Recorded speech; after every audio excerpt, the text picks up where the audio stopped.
The starship Elysium drifted silently through the void, its hull glinting faintly under the light of a distant sun. Aboard the vessel, Captain Elias Carter leaned back in his chair, staring at the holographic star map projected above the control console. The Elysium was a small, independent exploration ship, and Elias was its sole occupant. He'd been out here for months, charting uncharted systems, searching for anything of value, minerals, artifacts, or even signs of life. So far, he'd found nothing but empty planets and cosmic dust. But today was different. The ship's sensors pinged, snapping Elias out of his reverie. He sat up, his eyes narrowing as he studied the readout. An energy signature, faint but unmistakable, was coming from a nearby asteroid belt. It didn't match any known natural phenomenon. "What the hell is that?" he muttered, adjusting the sensors for a closer look. The signal was weak, but it was definitely artificial. Elias hesitated for a moment, weighing the risks. His ship wasn't equipped for combat, and he had no backup if things went south. But curiosity got the better of him.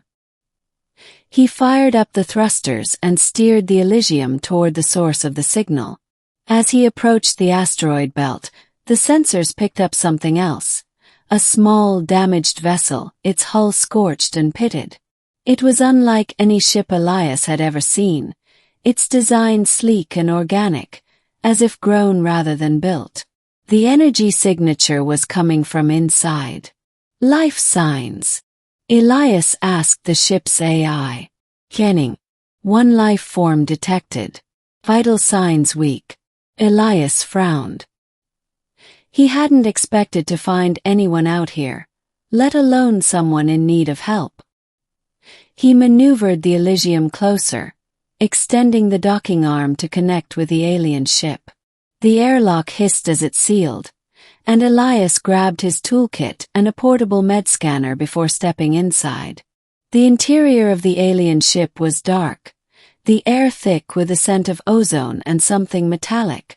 The walls pulsed faintly with a bioluminescent glow, casting eerie shadows as Elias made his way toward the source of the life signs. He found the alien slumped in a chair, its body covered in iridescent scales that shimmered faintly in the dim light.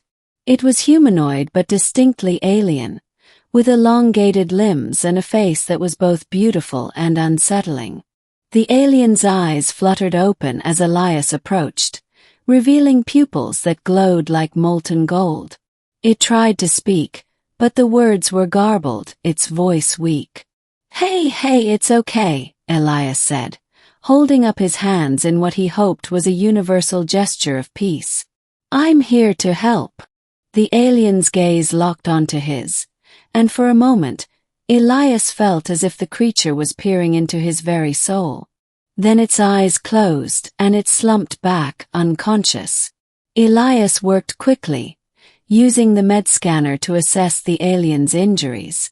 It was badly hurt, internal bleeding, broken bones, and what looked like radiation poisoning. He didn't know if human medical supplies would work on an alien physiology, but he had to try. He administered a dose of nanites from the Elysium's medical bay, hoping they could at least stabilize the creature. Hours passed as Elias monitored the alien's condition. Slowly but surely, its vital signs improved. The nanites seemed to be working, repairing the damage from the inside out. By the time the alien woke up, Elias was exhausted but relieved. The alien's eyes opened, and this time they were clear and focused. It studied Elias for a long moment before speaking, its voice a melodic hum that resonated in Elias's mind rather than his ears. "You saved me," it said, the words forming directly in his thoughts.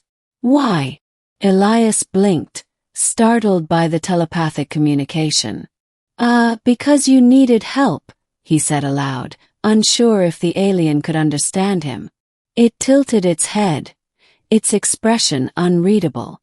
Compassion is rare among your kind. You are different. Elias shrugged. I guess.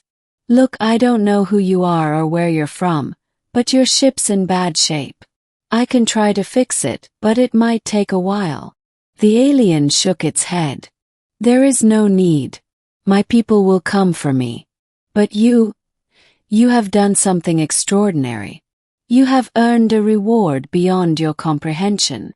Elias raised an eyebrow. A reward? Look, I didn't do this for a reward. I just did what anyone would have done. The alien's lips curved into something resembling a smile. You underestimate yourself, Elias Carter. And you underestimate the universe. Before Elias could respond, the alien reached out and placed a hand on his forehead. A surge of energy coursed through him, and his vision blurred. He felt as if he were being pulled in 1,000 directions at once, his mind expanding to encompass the vastness of the cosmos. When the sensation faded, Elias found himself back in the Elysium, alone. The alien ship was gone, as if it had never been there. For a moment, he wondered if he'd imagined the whole thing. But then he noticed something strange. The star map on the control console was different. It showed not just the physical locations of stars and planets, but their histories, their futures, their very essence. Elias could see the birth and death of galaxies, the ebb and flow of time itself. He could feel the interconnectedness of all things, the delicate balance that held the universe together. And he understood. The alien hadn't just given him knowledge. It had given him perspective. He saw now that his actions, no matter how small, rippled across the cosmos in ways he could never have imagined. By saving the alien, he had altered the course of events in ways that would echo through eternity. Elias sat back, overwhelmed by the enormity of it all. He didn't know how to process what he'd been given, but he knew one thing for certain. He would never look at the universe the same way again. Epilogue. Years later, Elias Carter became a legend among the stars.